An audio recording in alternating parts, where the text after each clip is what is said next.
Episode की शुरुआत में हम देखते हैं कि जू जियांग से मिलने के लिए हॉस्पिटल में आता है, लेकिन उसे यहाँ पर देखकर तांग बिल्कुल भी खुश नहीं लग रही थी। दरअसल जू जियांग को देखने के बहाने तांग से काम की बात करने के लिए आया था। वो उसे साइड पर चलकर बात करने के लिए कहता है, पर तांग बोलती है कि वो जियांग का ख्याल रखने में बिजी है, जिस पर जू उसका इंतजार करने के लिए तैयार था। जो देखकर जियांग तांग से कहता है कि उसे जू की बात सुन लेनी चाहिए और खाना वो नर्स से सर्व करवा लेगा।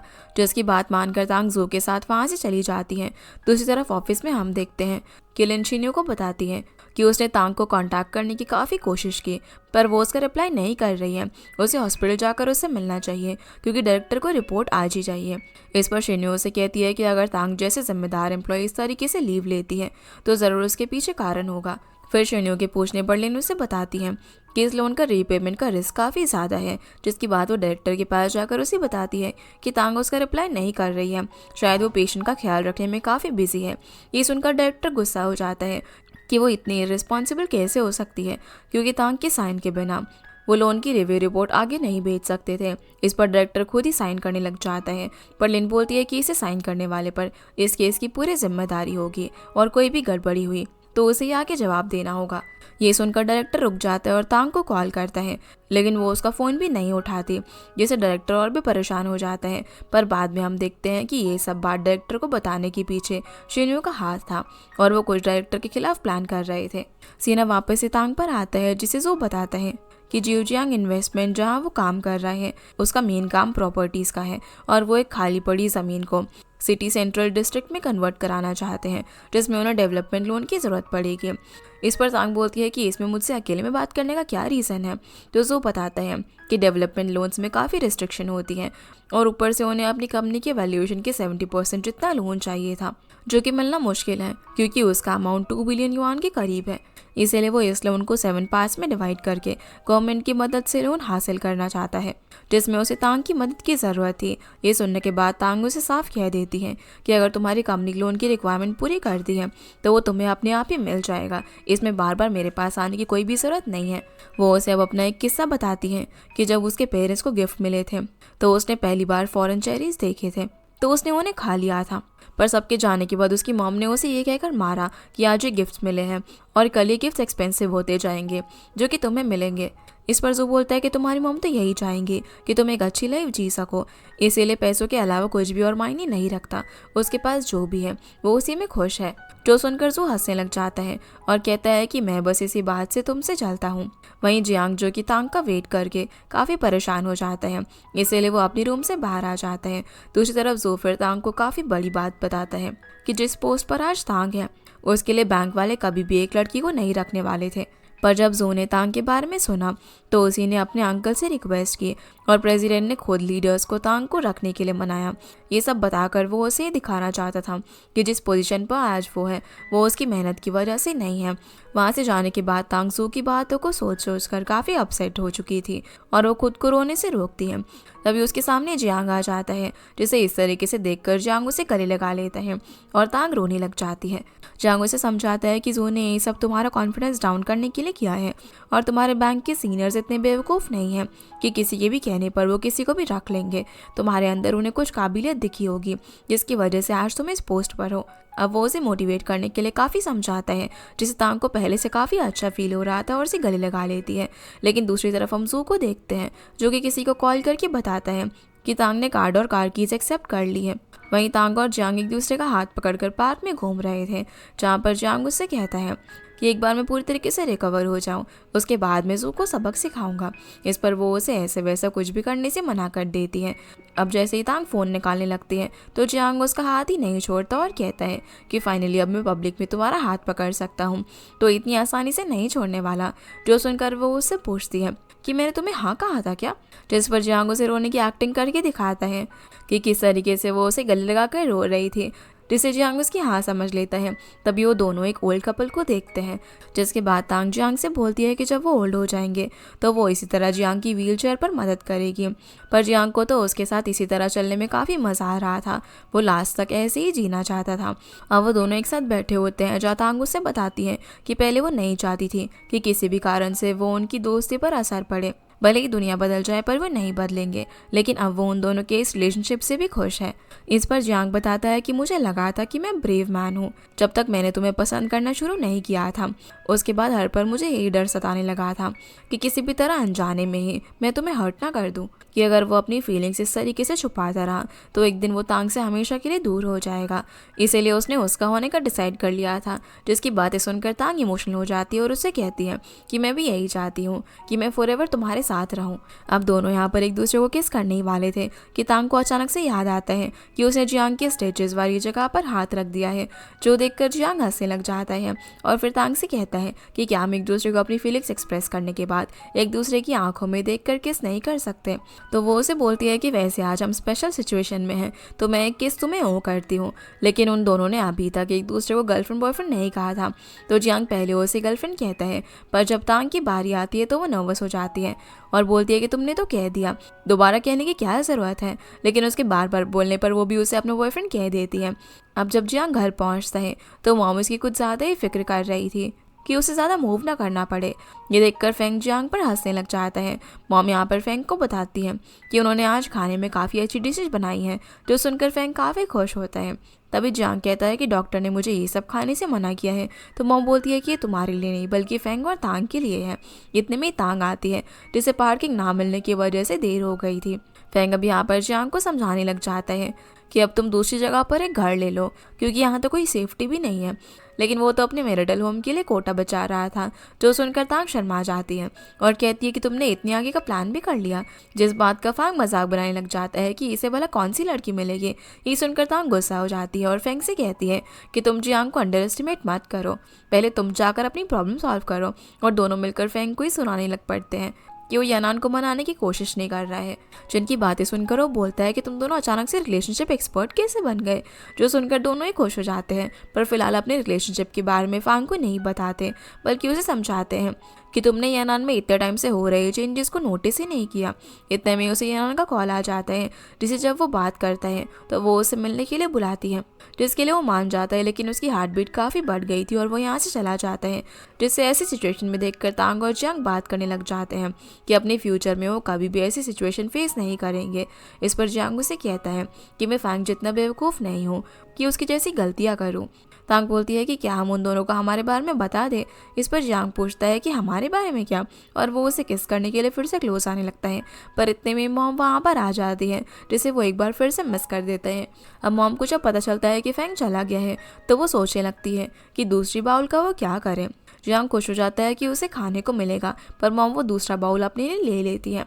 फिर वो तांग से कहती है कि तुम रोज़ हमारे घर खाना खाने के लिए आया करो, जो सुनकर वो खुश हो जाता है और उसके लिए तांग को इंसिस्ट करता है। पर वो कहती है कि उसके पास जब भी टाइम होगा तो वो ज़रूर आएगी। दूसरी तरफ हम फेंग को देखते हैं, जो कि यानान के पास जाता है, जो उसे अपनी आंटी चैन से मिलवाती है। उनके जाने के बाद फेंग यानान से बात करने में काफ़ी हिचकिचा रहा था, तो वो उसके मुंह में एक टैबलेट डाल देती है। जिसके बाद फेंग अपनी गलतियां मानते हुए उसे माफ़ी मांगता है, क्योंकि उसे डर लग रहा था कि कहीं वो अपने डिवोर्स की बात तो नहीं करने वाले। ये सुनकर यानान कहती है कि भला मैं क्यों छोड़ूंगी तुम्हें। वो बोलती है कि मुझे लगता है कि हमें अपनी लाइफस्टाइल चेंज ही कर लेनी चाहिए। ये सुनकर वो हैरान हो जाता है कि ये मान कैसे गई। सीन अब तांग पर आता है, जो कि अपना काम कर रही थी। तभी उसे जियांग का मैसेज आता है कि उसका बॉयफ्रेंड सोने जा रहा है, तो वो भी उसे उसकी गर्लफ्रेंड कहकर यही बात कहती है। तभी जियांग की कमरे में मॉम आती है, जो उसे रेस्ट करने के लिए कहती है। फिर वो उसे बोलती है कि तांग ने सही कहा था कि मुझे तुम्हारा फ़ोन ले लेना चाहिए, वरना तुम आराम नहीं करोगे। जिसके बाद मॉम उसे उसका फ़ोन ले लेती है। अब अगले दिन हम डायरेक्टर को देखते हैं, जिसकी नज़र तांग के कैबिन पर थी कि वो अभी तक आई क्यों नहीं। तो उसका असिस्टेंट बताता है कि वो अपना बैग रखने के बाद टॉप फ्लोर पर चली गई, और उसे ये भी पता चलता है कि आज प्रेसिडेंट और जू कुछ मीटिंग कर रहे हैं। दूसरी तरफ जियांग मॉम को जल्दी से तांग के लिए कुछ प्रिपेयर करने के लिए कहता है, क्योंकि उन्होंने कहा था कि तांग को रोज़ बाहर का नहीं खाना चाहिए, इसीलिए आप उसके लिए खाना बनाओगे, जो बात मॉम को याद ही नहीं थी। खाना बनाने के बाद जियांग उसे डिलीवरी के जरिए तांग तक पहुंचाता है। जब तांग टिफ़िन खोलती है तो उसकी कलीग खाने की तारीफ करती है, जो कि देखने में काफ़ी अच्छा लग रहा था। जिसके बाद तांग खाने की पिक्चर क्लिक करके जियांग को सेंड कर देती है और लिखती है कि लंच के लिए थैंक यू मेरे बॉयफ्रेंड, जो देखकर उसे काफ़ी अच्छा लगता है। वो बोलता है कि मुझे अच्छा लगा कि मेरी गर्लफ्रेंड को खाना पसंद आया। इसके बाद हम चैंगवी को देखते हैं जो नोटिस करता है कि फेंग कुछ परेशान है क्योंकि वो अपनी रेगुलर कॉफ़ी नहीं पी रहा था। फेंग बोलता है कि मेरी वाइफ चाहती है कि हमारी लाइफ में थोड़ा सा चेंज आना चाहिए, पर चैंगवी बोलती है कि उसके चेंज का मतलब कोई डिवोर्स तो नहीं है। इस पर वो उसे अपनी बकवास बंद करने के लिए कहता है और फेंग उसे बताता है कि इतना सब कुछ होने के बाद उसे समझ में आ गया है कि उसने यानान की डिसरिस्पेक्ट की है। उसे डर था कि उसे इस सब के बारे में बताकर कहीं वो उसे टेंशन में ना डाल दे, लेकिन फेंग जानता था कि चेंग उसकी बात नहीं समझ सकता क्योंकि उसकी शादी नहीं हुई है। पर चेंग बोलता है कि काम की बात तो जियांग ने तांग से भी छुपाई थी और जब तुमने उसे बताया तो वो गुस्सा हो गया था। तुम्हारा तो समझ में आता है कि वो तुम्हारी वाइफ है, पर जियांग क्यों गुस्सा हुआ था? पर फेंग उसे वापस से टॉपिक पर आने के लिए बोलता है और कहता है कि मैं आपसे अपनी वाइफ से कोई भी बात नहीं छुपाऊंगा। दूसरी तरफ हम तांग को देखते हैं जिसे डायरेक्टर अपने कैबिन में बुलवाने के बाद उससे कहते हैं कि तुम्हारे काम कितने ही पर्सनल या फिर ज़रूरी क्यों ना हो, पर इससे तुम्हारे काम पर असर नहीं पड़ना चाहिए। तुम्हारे यहाँ ना होने की वजह से वाइस प्रेसिडेंट मुझसे शेंगलाई की केस की फाइल मांग रहे थे।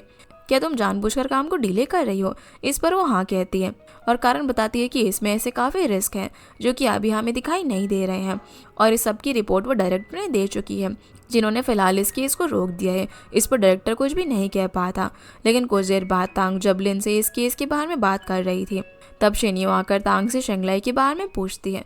इस पर तांग उसे बताती है कि शेंगलाई के फाउंडर को पकड़ लिया गया है और अब उस पर एक्शन हो रहे हैं। बस किसी तरीके से उन पेरेंट्स के पैसे उन्हें वापस मिल जाए। इस सब में सबसे अच्छी किस्मत उनकी थी कि उन्होंने उनका लोन अप्रूव नहीं किया। फिर हम येनान को देखते हैं जो कि मॉल में शॉपिंग कर रही थी, लेकिन तभी वो एक शॉप में कस्टमर को देखती है जो कि गलत मेकअप अप्लाई करने वाली थी, तो वो उसकी मदद करने लग जाती है और उसे काफ़ी अच्छे से गाइड भी करती है। ये देखकर वो कस्टमर काफ़ी खुश होती है और उसे ब्यूटी ब्लॉगर समझ लेती है। पर जब येनान मना करती है तो वो लड़की उसे वीडियोस अपलोड करने का सजेशन देती है, जो सुनकर येनान खुश होती है और उसे देखकर लग रहा था कि हाउसवाइफ के अलावा उसे अपना गोल मिल गया। सीना वापस से तांग पर आता है जो कि लिन के साथ लंच करने के लिए जा रही थी, पर तभी उसे पता चलता है कि जो मीटिंग 1:30 बजे होने वाली थी वो अब 2:30 बजे होगी। तांग जब टाइम देखती है तो अभी तो सिर्फ 12 ही बजे थे। तो इसके बाद वो लिन से कहती है कि उसे कुछ काम है और वो चली जाती है, पर वो जियांग के ऑफिस जाती है जहाँ वो और फेंग उसे अचानक से देखकर सरप्राइज थे। वो बताती है कि वो यहाँ पर लंच करने के लिए आ गई, पर वो जियांग से मिलने के लिए आई थी। फेंग जब खाना लेने के लिए जाता है तब तांग और जियांग एक दूसरे का हाथ पकड़ लेते हैं, लेकिन तभी चैंग उनसे कॉफ़ी का पूछता है तो वो हाथ छोड़ देते हैं। कैबिन में जाने के बाद जियांग तांग से कहता है कि तुम्हें देखकर ऐसा लग रहा है जैसे कितने टाइम से नहीं मिले। तांग उससे कहती है कि मुझे तुम्हारी अचानक से काफ़ी याद आ गई, इसीलिए मैं आ गई। जिसके बाद वो उसे किस करने ही वाली थी कि इतने में चैंग उनके लिए कॉफ़ी लेकर आ जाता है और उनका ये मोमेंट फिर से ख़राब हो जाता है।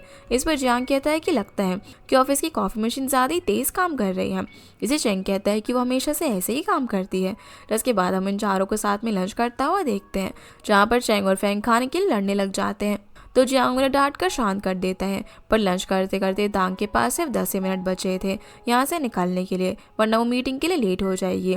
तभी फेंग जियांग से आज की उनकी मीटिंग के बारे में डिस्कस करता है। इस पर जियांग पूछता है कि क्या मेरा आना ज़रूरी है, तो मना कर देता है क्योंकि उसे रेस्ट की ज़रूरत थी, वरना उसकी मॉम उसे छोड़ेगी नहीं। ये सुनने के बाद तांग जियांग को मैसेज करती है कि वैसे आज उसे ओवर टाइम नहीं करना है, तो वो उसे काम के बाद मिल सकती है, जो देखकर वो काफ़ी खुश हो जाता है। फिर लंच के बाद जियांग तांग को जब नीचे तक छोड़ने के लिए आ रहा था तो फिर से उसका हाथ पकड़ लेता है। इस सबसे तांग उसे कहती है कि हम अपना रिलेशनशिप पब्लिक क्यों नहीं कर देते, पर वो डिसाइड करते हैं कि ऐसा करने से पहले वो इसके कॉन्सिक्वेंसेस के बारे में सोचेंगे। इतने में चेंग वहाँ पर आ जाता है जो उनसे पूछता है कि वो क्या कर रहे हैं, तो वो कहते हैं कि लिफ्ट का इंतज़ार, लेकिन उन्होंने अभी तक बटन ही नहीं दबाया था, जिससे दोनों ही ऑकवर्ड हो जाते हैं। फिर जब जियांग तांग को कैब तक ड्रॉप करता है तो देखता है कि तांग के शूज़ की वजह से उसे प्रॉब्लम हो रही थी। फिर जैसे ही तांग ऑफिस पहुंचती है तो देखती है कि उसके टेबल पर पहले से ही जियांग ने उसके लिए बैंडेजेस डिलीवर कर दिए थे, जिसे देखकर वो हंसने लग जाती है और उसकी फ़ोटो खींचती है। तभी शिन्यो उसे मीटिंग के लिए बुलाती है, जहाँ प्रेसिडेंट सभी के सामने वाइस प्रेसिडेंट की तारीफ में कहते हैं कि इन्होंने वक्त रहते हमें शेंगलाई की रिव्यू रिपोर्ट से अलर्ट कर दिया था कि हमें उन्हें लोन नहीं देना चाहिए, जिसकी वजह से आज वो मुसीबत में पड़ते पड़ते बचे हैं। इसीलिए वो सभी के सामने उनकी काफ़ी तारीफ़ करते हैं, जो कि बिल्कुल भी सही नहीं था, क्योंकि इस केस पर सारी मेहनत तांग ने की थी और उसका क्रेडिट वाइस प्रेसिडेंट को दिया जा रहा था। डायरेक्टर को ये देखकर साफ पता चल रहा था कि तांग का क्रेडिट उसे देने में उसका ही हाथ है। मीटिंग के बाद तांग काफ़ी गुस्से में वहाँ से निकलती है, पर वो ये चीज़ जियांग को नहीं दिखाती। अब दोनों घर आने के बाद उन कॉन्सिक्वेंसेस के बारे में सोचने लग जाते हैं जो कि उनके रिलेशनशिप को पब्लिक करने से हो सकते थे, जिसमें उन्हें पता चलता है कि फ़ायदे से ज़्यादा नुकसान ही नुकसान है, क्योंकि अगर सबको ये पता चल गया तो वो उन्हें ज़िंदगी भर उनकी फ्रेंडशिप के लिए टीज़ करते रहेंगे, क्योंकि उन्होंने बाकियों के साथ भी यही किया था। इसलिए फ़िलहाल वो अपनी रिलेशनशिप छुपाने का डिसाइड करते हैं। पर तांग फिर फेंग और यनान की बात करने लग जाती हैं कि उनका रिलेशनशिप सभी के सामने कैसे आया था। इस पर जियांग कहता है कि उन्होंने कभी उसे छुपाया ही नहीं था, वो हमेशा ही प्रिटेंड करते रहते थे। जिसके बाद जियांग अपने पेट में दर्द का बहाना करता है। ये देखकर तांग घबरा जाती है। वो उसे अपने करीब लेकर आता है और जब घर में कोई भी नहीं होता तो उन्हें लगता है कि यही वो मोमेंट है और एक दूसरे को किस करने वाले थे, लेकिन इतने में मॉम वहाँ पर आ जाती है जो कि तांग को यहाँ पर देखकर सरप्राइज थी। पर जियांग उनसे पूछता है कि मैंने तो आपकी तांग के पेरेंट्स के साथ मूवी टिकट बुक की थी ना, तो आप इतनी जल्दी वापस कैसे आ गई। इस पर वो कहती है कि तुमने 4D मूवीज़ की टिकट बुक की थी जो कि उन्हें सूट नहीं की, इसलिए वो वापस आ गए। फिर मॉम तांग को वापस जाकर रेस्ट करने के लिए कहती है, पर वो काम का बहाना करके थोड़ी देर के लिए और रुक जाती है और मॉम यहाँ से चली जाती है। फिर जियांग जल्दी से पीछे जाकर रूम का दरवाज़ा लॉक करता है, जिसे तांग पूछती है कि क्या हम कंटिन्यू करें। तो जियांग फिर से उसे किस करने के लिए बढ़ता है, पर मॉम सामने के दरवाजे से बिना नॉक किए अंदर आ जाती है, जिन्हें देखकर जियांग ऐसे शो करता है कि वो तांग के सफ़ेद बाल देख रहा था। मॉम यहाँ पर तांग को कुछ स्पेशल टी लीव्स देने के लिए आई थी, जिसे एक बार फिर उनका मूवमेंट ख़राब हो जाता है। तो इस बार फिर जियांग मॉम के जाने के बाद डोर लॉक करता है, लेकिन कंफर्म करने के बाद जब वो पहले वाले डोर पर आता है तो मॉम उनकी बातें सुन रही थी, जिन्हें अचानक से देखकर जियांग चौंक जाता है और बोलता है कि उसे ना कुछ फ्रूट्स चाहिए थे, जिन्हें लेने के बाद वो मॉम को वापस भेज देता है। लेकिन परेशान होकर तांग आज का प्लान कैंसिल करके उसे कल अपने घर पर बुलाती हैं। दूसरी तरफ हम यनान को देखते हैं, जिसने की एक ब्यूटी टिप की वीडियो बना ली थी, जिसे फेंग जब देखता है तो इसका कारण पूछता है। इस पर वो उसे मॉल वाली सारी बात बताती है और उसे मोटिवेट होकर उसने ये वीडियो शूट की, जिसे देखने के बाद वो उसे सजेस्ट करता है कि वीडियो में कुछ स्पेशल होना चाहिए, जिसे कल वो अपनी टीम से बात करके बताएगा। अगले दिन अब जियांग तांग को ड्रॉप करने के लिए जाता है, तो तांग उसे कार ऑफिस से दूर पहले ही रोकने के लिए कहती है, क्योंकि उन्होंने रिलेशनशिप सभी से छुपाने का डिसाइड किया था। जियांग उसे आज रात मिलने वाली बात करता है कि उसने कहा था कि अगर वो घर पर मिलते हैं तो हो सकता है कि कोई ना कोई फिर से वहाँ पर आ जाए। इसीलिए वो अपने बढ़ते काम की वजह से ऑफिस के पास ही अपार्टमेंट रेंट पर लेने का सोच रहा था, जिससे उसका आना जाना भी आसान हो जाएगा और वो दोनों बिना किसी प्रॉब्लम के मिल भी सकते हैं। जिसकी इस प्लान से तांग काफ़ी ज़्यादा खुश हो जाती है और उसके बाद वहाँ से चली जाती है। जब वो ऑफिस में पहुंचकर अपना काम शुरू करती है तो जियांग उसे अपार्टमेंट की फ़ोटो भेजता है जिसे वो रेंट पर लेने वाला था। इसके बाद हम शेंग को देखते हैं जो कि अपने शूट में बिजी थी। तभी उसे उसकी असिस्टेंट बताती है कि शूट 2 दिन में ख़त्म हो जाएगा, तो वो वापस से रॉन्चेंग जाना चाहेगी या फिर बीजिंग, क्योंकि अगला शो उनका वहीं पर है। इतने में ही शेंग को चेंग मैसेज करके वीकेंड पर साथ में डिनर करने के लिए पूछता है, जिसके लिए वो हाँ कर देती है। फिर शेंग असिस्टेंट को रॉन्चेंग की टिकट बुक करने के लिए कहती है और साथ ही एक प्राइवेट रेस्टोरेंट भी, जहाँ वो अपने फ्रेंड को ले जाना चाहती थी। दूसरी तरफ तांग जब जियांग के साथ अपार्टमेंट देखने के लिए जाती है तो वहाँ वो बताती है कि उसे 3 हफ्तों की ट्रेनिंग के लिए बाहर जाना पड़ेगा। ये सुनकर जियांग काफ़ी उदास हो जाता है, जिसे तांग बताती है कि मुझे प्रेसिडेंट के सामने मना करने का मौका नहीं मिला, क्योंकि उन्होंने पहले ही मुझे भेजने का फैसला कर लिया था, और बोलती है कि मुझे तुमसे दूर जाने का बिल्कुल भी मन नहीं है, पर जाना पड़ेगा। इस पर जियांग ज़रा भी नाराज़ नहीं होता और कहता है कि वो उससे मिलने के लिए आता रहेगा। तो तांग उसे गले लगाकर बोलती है कि पूरा वीकेंड तो मैं तुम्हारे साथ ही बिताऊंगी ना, क्योंकि नेक्स्ट मंडे से उसकी क्लासेस स्टार्ट हो जाएंगी। जिसके बाद तांग का कुछ खाने का मन करता है, तो जियांग उसे कार में दिखाता है कि वो पहले से उसकी पसंद का खाना लेकर आया था, जो देखकर वो काफ़ी खुश हो जाती है। तभी जियांग यहाँ पर चेंगहुई को देखकर कार के पीछे छुप जाता है, जिसके जाने के बाद जब वो वेट कर रहे थे तब चेंग खुद ही उनके सामने आ जाता है और पूछता है कि वो दोनों यहाँ पर क्या कर रहे हैं। तो दोनों को छोड़ने की एक्टिंग करने लग जाते हैं। जब चेंग उनसे दोबारा अपने सवाल पूछता है तो दोनों बता देते हैं कि वो यहाँ पर अपार्टमेंट देखने के लिए आए थे, लेकिन यहाँ पर फ्लैट्स काफ़ी कॉस्टली है, इसीलिए वो वापस जा रहे हैं। जब जियांग चेंग से पूछता है कि वो यहाँ पर क्या कर रहे हैं तो बताता है कि मैं यहाँ पर रहता हूँ, जो सुनकर वो दोनों हैरान हो जाते हैं। यहाँ से अब हम इन दोनों के स्कूल का टाइम देखते हैं, जहाँ पर फेंग उन दोनों को पेपर पढ़ लिख कर स्कूल के बाद उनकी पुरानी जगह पर मिलने के लिए बुलाता है। जब वो दोनों वहाँ पर पहुँचते हैं तो देखते हैं कि फेंग ने खाने पीने का अच्छा इंतज़ाम कर रखा था। वो उन्हें बताता है कि आज यानान का बर्थडे है, तुम भूल कैसे सकते हो। फेंग ये भी बताते हैं कि उसे आज ही उसके बर्थडे के बारे में पता चला, लेकिन एक्साइटमेंट में वो ये भी बता देते हैं कि वो कल से ही सबके लिए लाइन में लगा था। जो सुनने के बाद दोनों को शक हो जाता है कि अगर इसे पता आज चला है तो ये कल भला कैसे सामान लेने के लिए जा सकता है। वो कहता है कि कहीं तुम्हें यानान पर क्रश तो नहीं है, जिससे वो साफ इनकार कर देता है और कहता है कि तुम्हारी कज़न मेरी भी कज़न हुई, तो मैं ये सब सोच भी नहीं सकता। इतने में यानान भी वहाँ पर आ जाती है, पर वो उदास लग रही थी क्योंकि उसके साथ टीचर भी थे जिसे फांग की पर्ची मिल गई थी। इसके बाद जियांग टीचर को सारी बात बताता है कि उन्होंने यांग का बर्थडे सेलिब्रेट करने के लिए ये सब किया है क्योंकि यानान के पेरेंट्स भी सिटी में नहीं हैं। जिसकी बात टीचर समझ जाती है और अगली बार से ये सब करने के लिए मना करके पढ़ाई पर ध्यान देने के लिए समझाती हैं। जिसके बाद ये तीनों यानान का बर्थडे सेलिब्रेट करते हैं। अब हम देखते हैं कि चेंग हुई तांग और जियांग को अपने अपार्टमेंट में लेकर आता है, जो कि तांग को काफी अच्छा लग रहा था क्योंकि अभी सिर्फ उसने उसे पिक्चर में ही देखा था। जियांग बोलता है कि तुमने अकेले होने के हिसाब से ज्यादा बड़ा घर ले लिया है। इस पर चेंग कहता है कि फांग ने मुझे सजेस्ट किया कि 2 BHK वाला ज्यादा वैल्यू फॉर मनी होता है और उसकी जब भी अपनी वाइफ से लड़ाई हो जाया करेगी तो वो यहीं पर आ जाएगा। वो जियांग से भी कहता है कि तुम्हारा जब मन करे तुम भी आ जाना, लेकिन अब चेंग यहाँ पर है तो जियांग का तांग के साथ अकेले रहने का प्लान खराब हो जाता है और वो कहता है कि वैसे मेरी मॉम अकेले वहाँ पर रहकर घबरा जाएंगे, इससे वो प्लान ड्रॉप कर रहा है।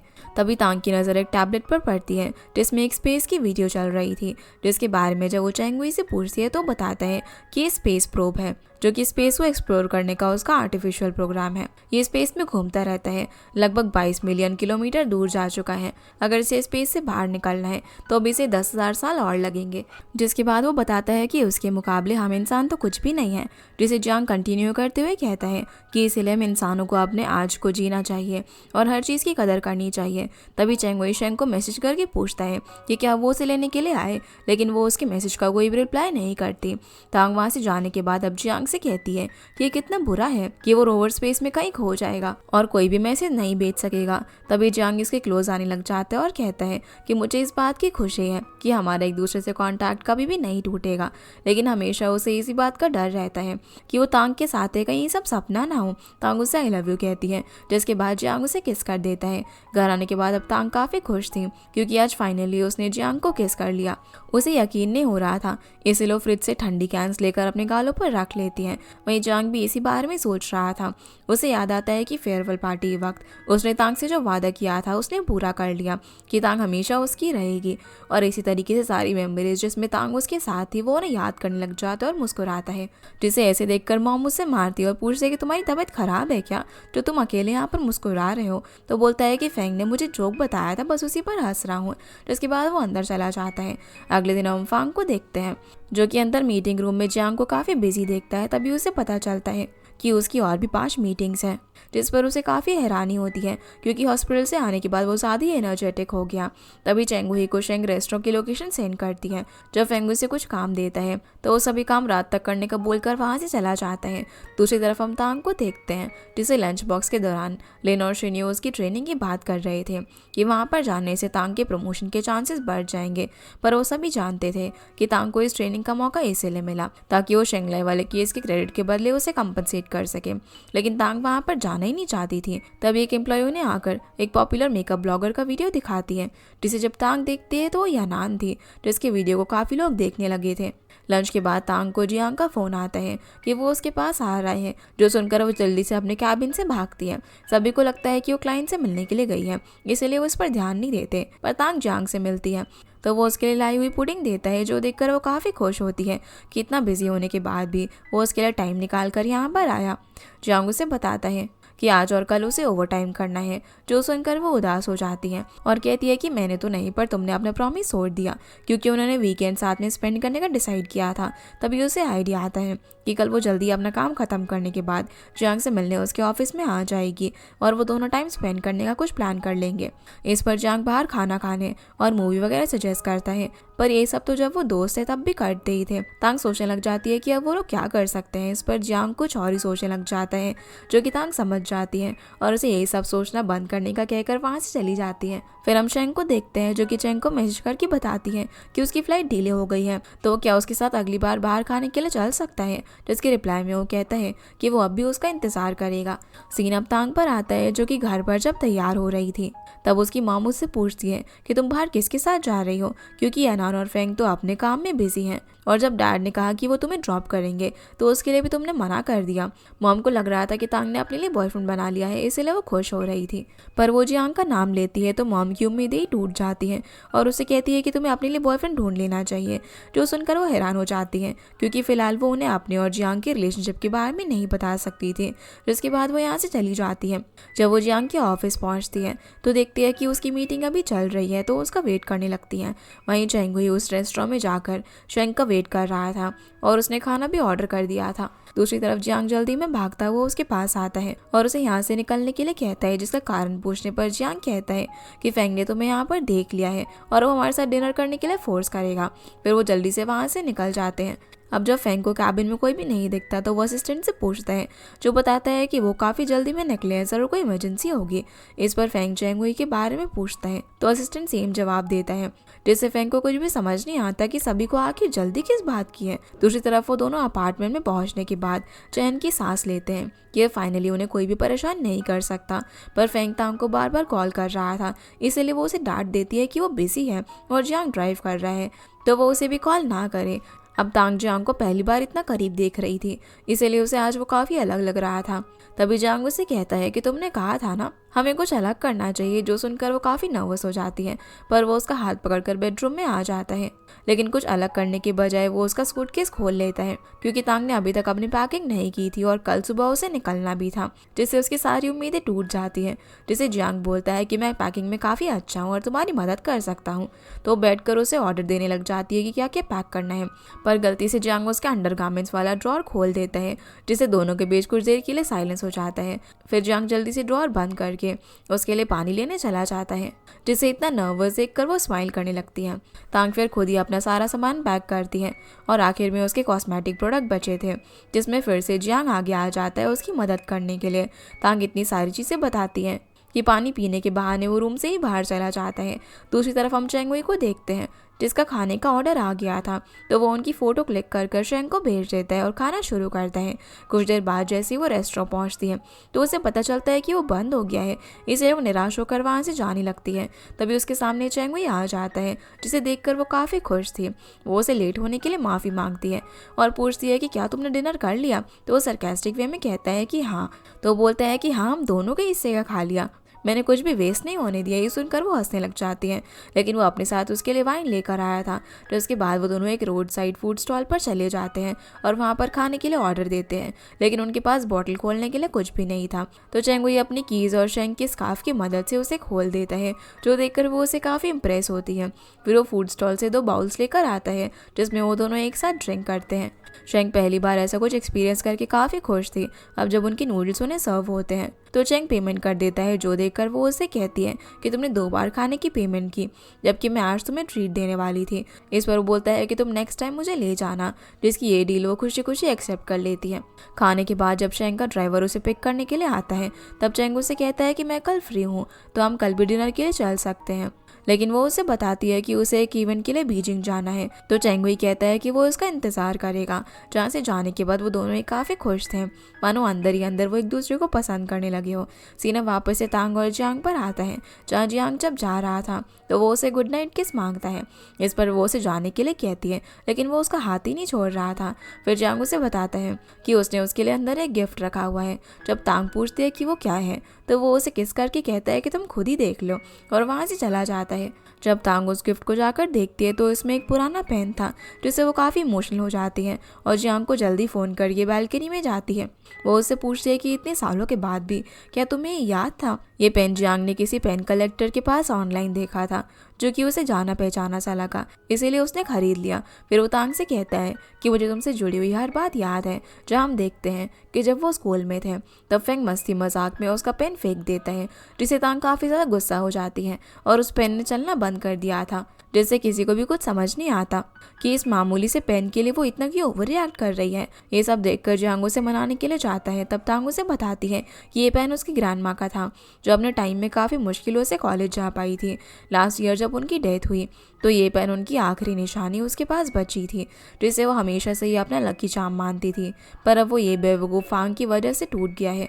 तो जियांग उसे मोटिवेट करने के लिए कहता है कि उसे अच्छे कॉलेज में जाने के लिए या अपना ड्रीम पूरा करने के लिए किसी लकी चार्म की ज़रूरत नहीं है, क्योंकि वो हमेशा विश बॉटल में एक विश डालता रहता है कि तांग को उसके पसंद का कॉलेज मिल जाए। उसने अभी तक 60 विश स्टार बनाकर उसके अंदर डाल दिए हैं, जो सुनने के बाद वो उसे बेवकूफ़ कहती है कि तुम्हें मेरे नहीं बल्कि अपनी ड्रीम कॉलेज की विश मांगनी चाहिए थी। तो वो कहता है कि मैं 2 स्टार मेरे और फांग के भी डाले हैं। इसी के साथ हमारा ये एपिसोड यहीं पर ख़त्म हो जाता है। तो गाइस, ये थी आज की वीडियो एंड होप आप लोग को ये वीडियो पसंद आई होगी। तो इस वीडियो को लाइक कर चैनल को सब्सक्राइब ज़रूर कीजिएगा। आपसे फिर मिलते हैं इस ड्रामा के अगले एपिसोड में। तब तक के लिए गुड बाय।